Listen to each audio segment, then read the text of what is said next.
Hello guys, it's Matthew Adams, also known as That One View Guy, and today we'll be talking about species.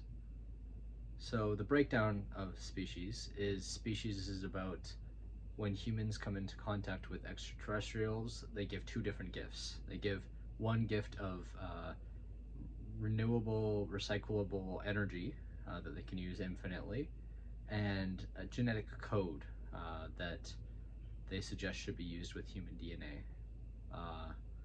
And so the humans insist, and they go on about this, and they make a human, and eventually it seems to have some sort of side effects, so they end up attempting to kill this alien thing that is a human, takes human form, and she escapes, and then she goes on the run, and we see her progression as she gets not only older but also more deadly and learns how to act more human as a result.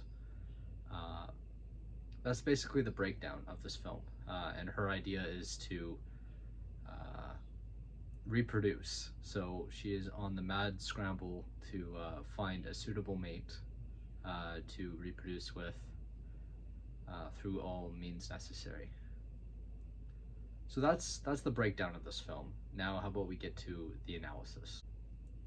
So there's a couple moments of this film that I really enjoyed. First of all, I like the concept itself. I like the idea that she has to progress, and we see her act really weird at the start of the film. Like, she hasn't come into contact with humans much at all. Like, she doesn't know how to talk very well or react properly to situations.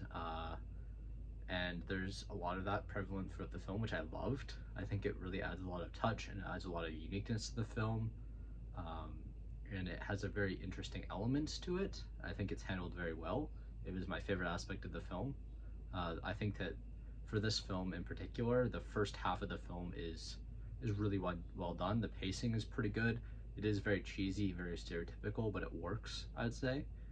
And I think that that was handled well. The characters, I think that they're all right. They do a decent job. I think that the alien is handled pretty well.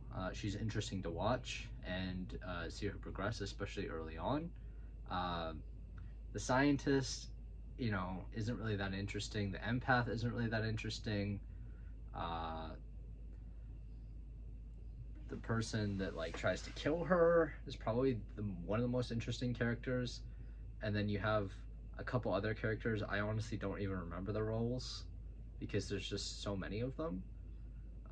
And they don't really serve as much of a purpose in the plot. And then you have like her lovers, the people that she attempts to mate with, and things of that nature. I won't get into spoilers or anything, but yeah, um, I think it's handled all right. None of the characters really feel like you would really care if they died. I think that the only person that had some sort of purpose to me was like the bounty hunter guy that's going after her. I think that was pretty cool, and I think that he's probably one of the most likable characters. The empath is kind of cool too. I like that he's really not certain of himself. He's not very confident in his abilities, uh, and he gets shut down even when he is. It's pretty funny. Um, I think that that was handled pretty well, and I like some of the stuff in that aspect.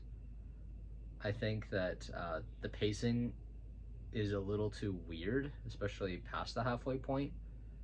She becomes too powerful for it really to feel like it's fair, and it feels like just a really poor ending.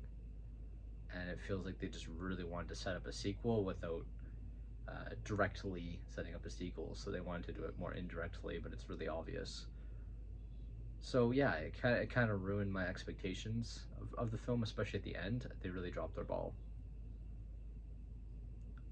So there's a couple things that I would personally improve. The pacing is a problem after the halfway point. I think it goes way too fast, but also too slow at some points.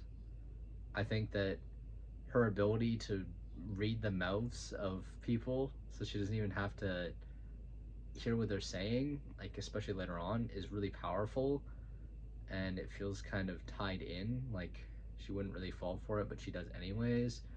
I don't know. There's a lot of aspects like that where it just doesn't make a lot of sense, and that part wasn't great. I would also make the characters. I would cut the cast a bit because it is a little bit too big for my liking. It's really hard to grow attached to characters when there's so many you have to look forward to, and also there's subplots that have more or less meaning.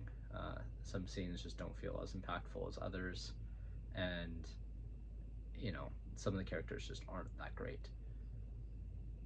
Those are really the only major things. I like the lighting. I think the lighting was pretty cool, though the lighting at the end is just, I don't know. And the characters make really poor decisions throughout this film as well, which was really cringe, but it's kind of a horror movie, so they usually do. But there was a lot of points in this film where they picked the worst possible choice, but still won as a result of it. Especially near the end. Like the end, um, they have a lot of problems, but then they handle them really poorly, and it happens to work out. So I didn't like that aspect of it. But I liked the sound design. I think the sound design was cool. I think the special effects are very dated, but you know, they're pretty fun. I think the characters are pretty fun as well. Kind of gives me a slight Jurassic Park kind of vibe to it, though of course it's not as good. Um, the gore, there's some solid gore in this film, though there's also a lot of nudity if that bothers you at all. So how about we just cut straight to the very end here. So my review on this film, I would say it's probably about a 5. I think that, as it said, it starts off very strong and it has really good pacing and it's a really cool movie. I like the idea of the adaptation and stuff like that. It's really cool, though the ending falls so flat. And I think that, you know, there's some cool aspects of this film. And, you know, if you want to have a good laugh and, you know, you enjoy kind of more cheesy, kind of more on the nose horror movies, this might be something you're interested in.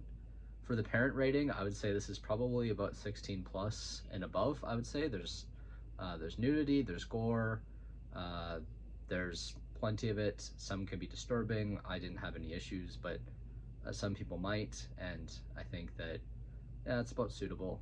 There's not really any jump scares or anything like that. This is a pretty basic 90s horror movie. So yeah, it was a pretty interesting movie. It's on Amazon Prime, and there's 3 more of them, 4 including this film.